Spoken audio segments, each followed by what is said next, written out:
Hey everybody, it's Azrael Sword 1, and it is the end of September. Wow, this month has gone by fast. And since it's the end of the month, it's time for another Sustained Industry. This is where I do my part, buying anime, manga, anime-related stuff, in order to give back a little bit to the anime companies that produce the content that I and so many others so thoroughly enjoy. So, without further ado, let me show you guys what I got this month.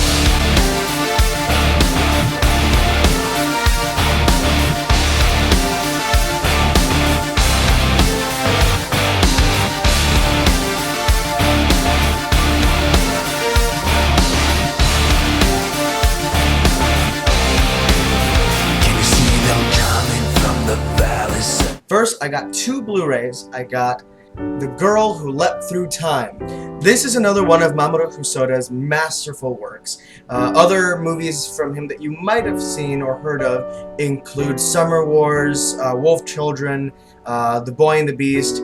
A lot of people say that he's the new Hayao Miyazaki. I don't think that comparison is fair. He has his own style, he has his own way of doing things. You can definitely tell by the animation and the pacing of the movie what is his work. So I don't like the comparison. I don't like, comparing one master's work to another.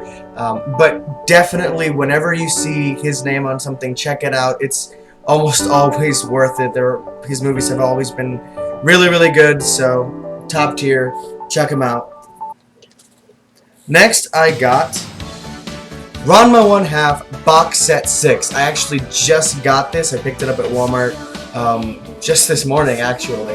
I had ordered it online, so I managed to pick it up. I absolutely love these box sets. Viz has kind of dropped the ball a lot in the past with its Bleach and Naruto and its Death Note releases. A lot of them have just been piss poor. But this is where they've shined. So you have, this would be like the standard edition. If I had bought just the standard, this is what I would get. But this is the limited edition release. It comes with 3 discs, as well as the obligatory little poster and this beautiful episode guide. I do love the paper that they use for this. It's like super laminated and smooth. Gives you a quick synopsis of each episode so you know exactly where you are. Totally worth the purchase. I actually got it for really cheap. I got it for, I think, $16. Like $18 with expedient shipping. So, yeah, definitely worth it. Beautiful box set. I just need one more, box set 7, and I will own all of Ranma 1/2. If you haven't seen it already, go and check it out. Now for the manga. I first got Soul Eater, Volume 1.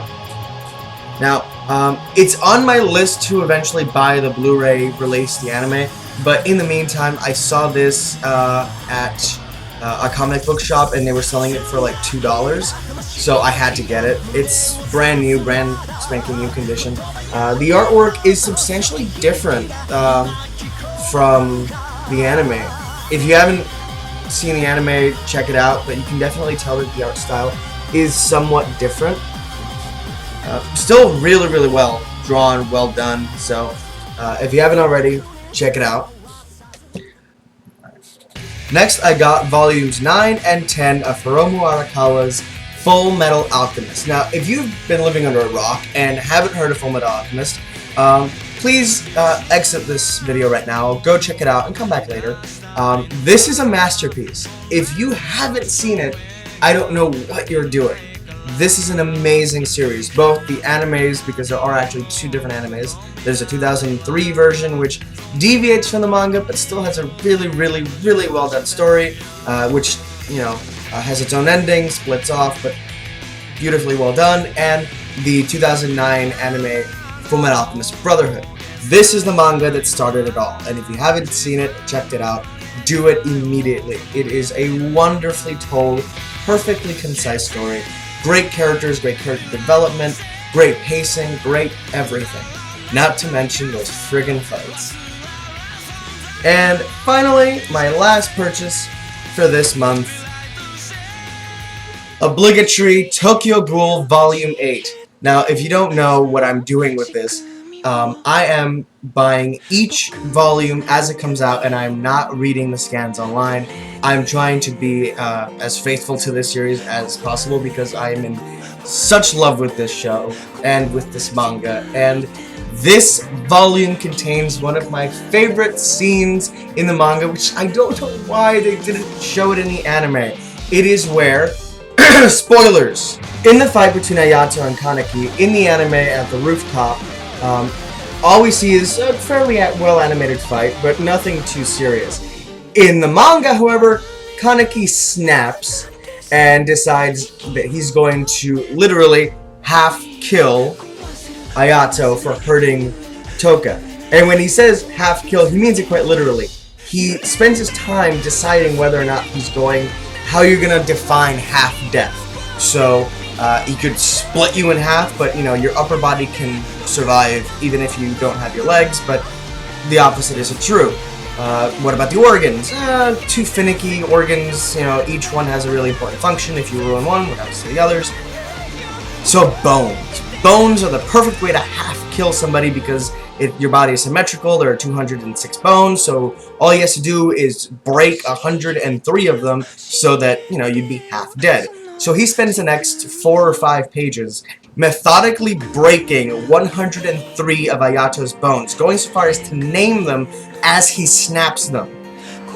It is chilling to know that this is the same scared, petrified kid that was crying in a back alley at the mere thought of eating someone. And here he is, slowly torturing someone. Masterfully done. Absolutely brilliant. I love it. If you haven't checked out Tokyo Ghoul in the anime or the manga, please do. Personally, I love the anime, but I do think the manga is just superior. It's done better, it has better pacing and character development. But still, that doesn't mean that I don't love the anime. Please check both out and enjoy. And that is it for me. Those are my purchases for the month of September of 2016. Now, quick shout out to a friend of mine who's staying with me. Personally, he doesn't subscribe to the industry, mainly because not much money and probably a waste for somebody like him.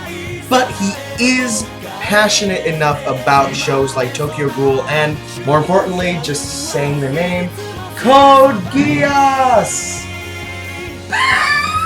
There we go. I was hoping he would make that sound. He loves that show so much, and when I told him that it's getting re-released on Blu-ray, both seasons, in the US, I think in November, it's $170, and even then he's like, take my money.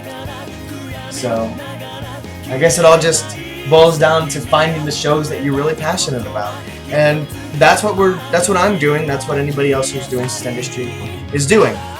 We're passionate about something, in this case anime, and we don't want it to go by the wayside. We don't want the shows and the mangas and the video games and all the things that we really love and that have shaped our childhood to be in decline, for these shows to get crappier and crappier and, eventually companies just to go under because the money that they would be making from those releases, nobody's buying them. So they're spending money on a product that nobody buys because you can just get it free online.